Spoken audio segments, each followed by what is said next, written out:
Welcome back to the farm.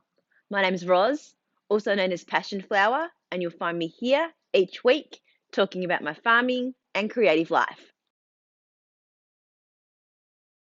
Back to a bit more of a normal episode this week, I guess.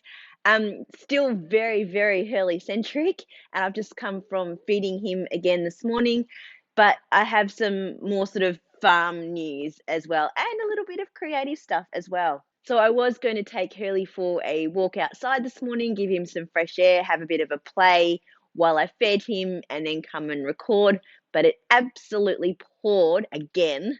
So unfortunately, it was just some shed time for him and his bottles. Yes, he's up to a couple of bottles in the morning just because of the size of the bottle that I have. Um, and then I've come straight over here to record so I can get that done before getting ready to feed him again later today. And hopefully the weather improves a little bit and we can get outside and play a little bit because he really does enjoy that and he needs to start eating grass to supplement the milk as well. So he's doing really well. He is much bigger already. It's crazy how quickly he's growing. We have bonded really well. He's drinking milk. We play outside.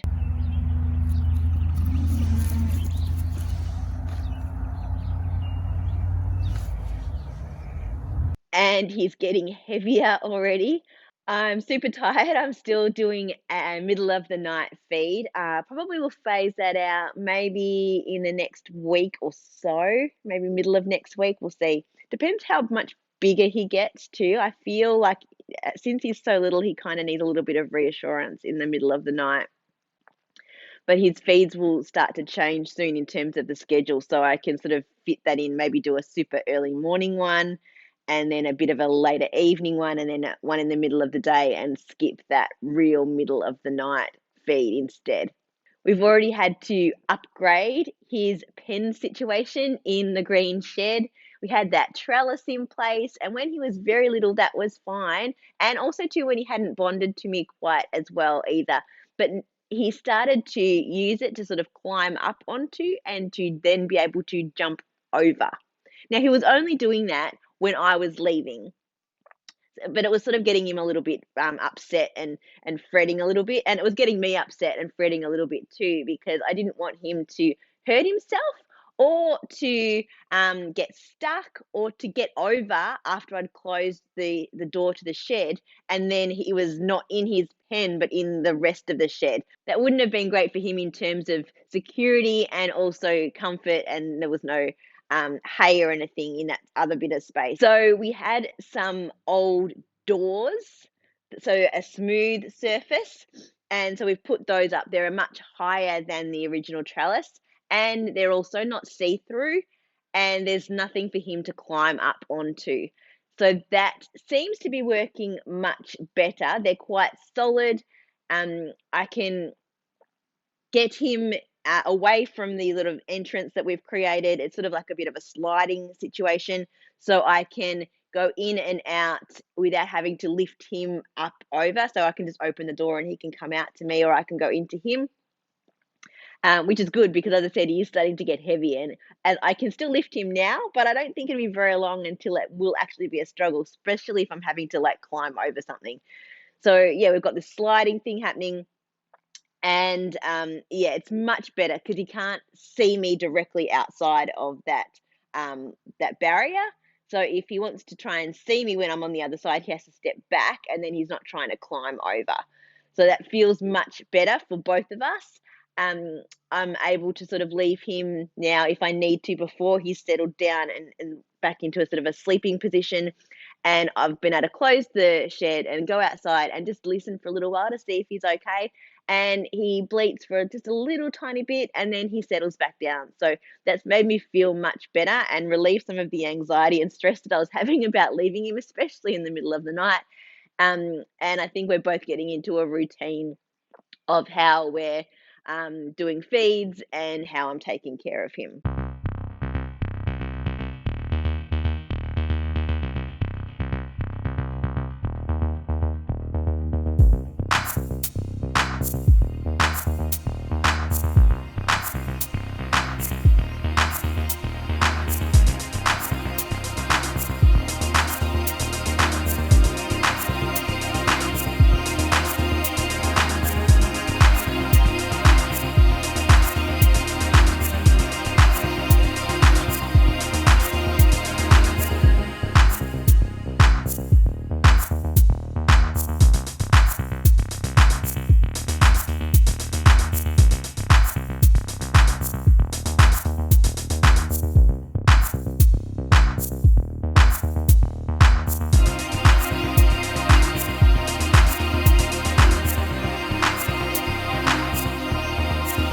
big job we tackled this week was getting Hurley's paddock ready for him. He's still too tiny to be out there by himself, but I want to have it ready so that as soon as he can, we can get him out there, because I think he will really love to have that independence and freedom to be able to run around.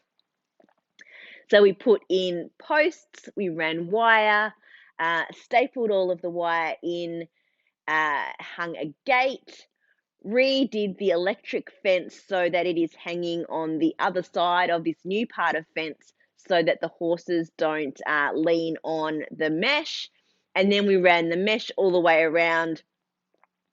And now I'm up to the tedious job of clipping all of the mesh to the wire and then stapling it onto the posts as well. So I've done one of the four sides.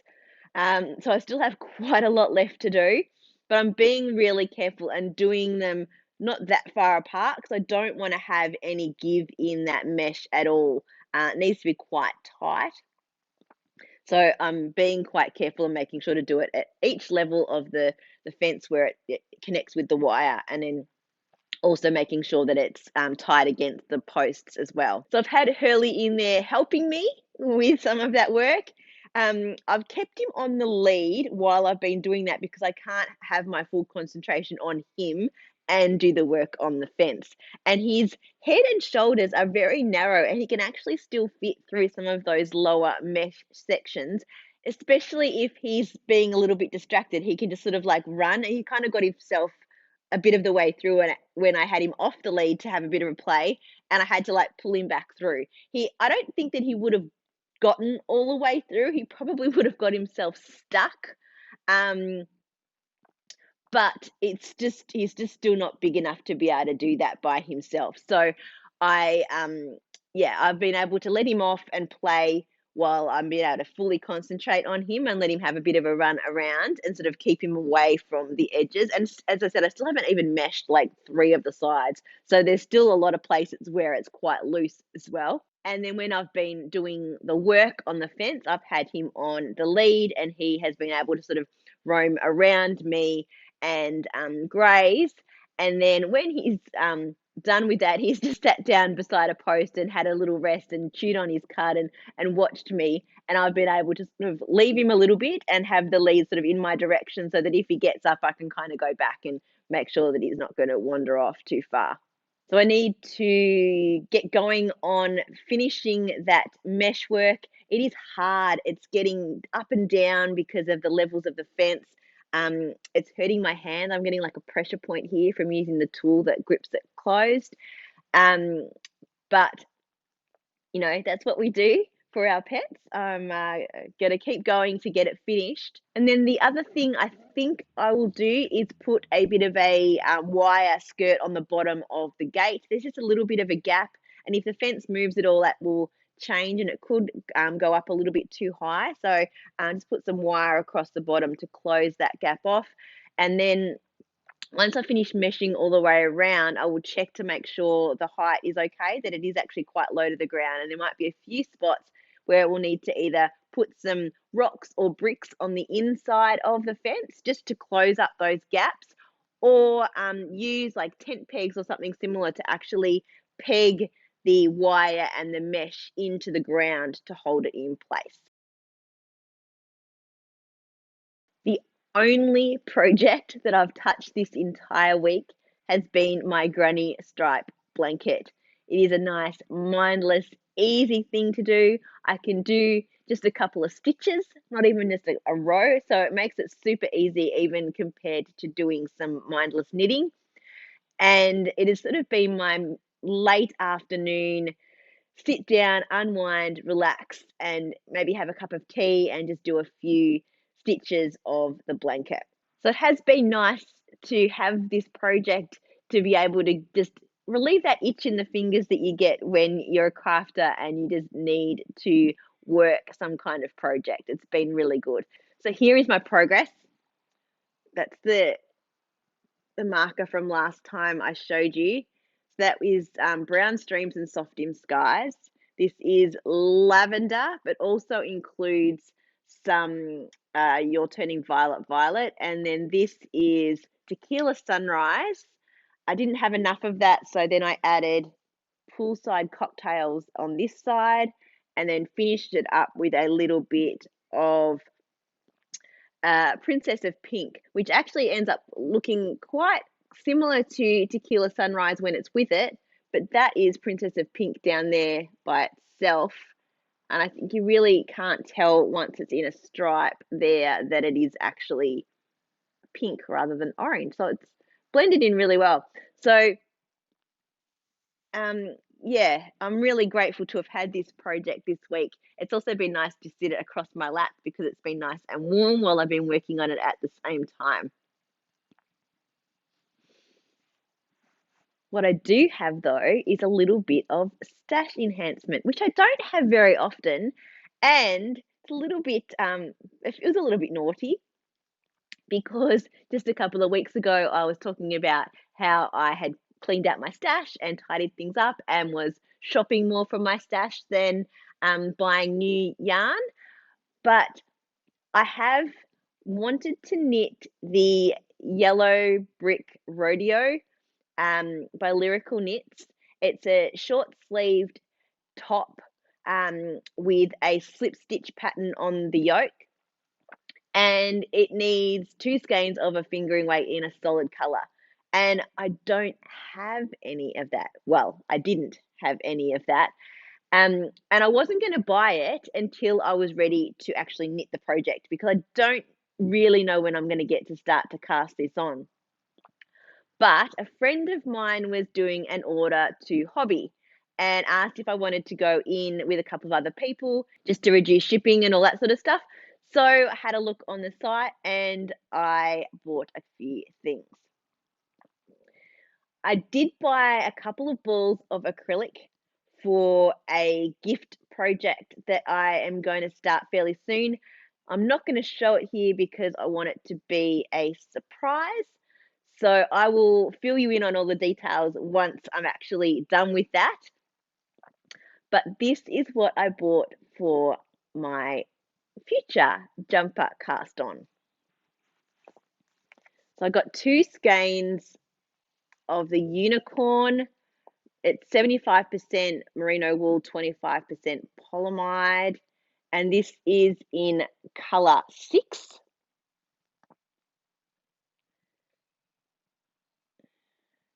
And I also got, this is also the unicorn in color 15. So really pretty vibrant colors. And I'm sure that in my stash, I have a single skein of a variegated or a speckled that will really contrast nicely with each of these to do the yoke in, to create some nice short sleeved tops. So yeah, I fell down the rabbit hole a little bit. I could have done a lot worse. There's a lot of really lovely looking yarn on the site. So after I try this, if it's nice, I might end up going back and getting some more, just because they're great, real solid colors, these ones. And it's a good sort of complement to use some store-bought dyes with hand dyed, just to get some texture and variation in the colors and the way that things get knit together. So yeah, really want to cast this on, don't have time. We'll be sharing it as it goes along and maybe even putting up some different color options to get some ideas about how I'm going to end up working these. Well, that's it for another week. Thanks for spending some time with me. If you're enjoying these videos, please give me a thumbs up and subscribe to my channel. And I look forward to seeing you next week on the farm. Bye.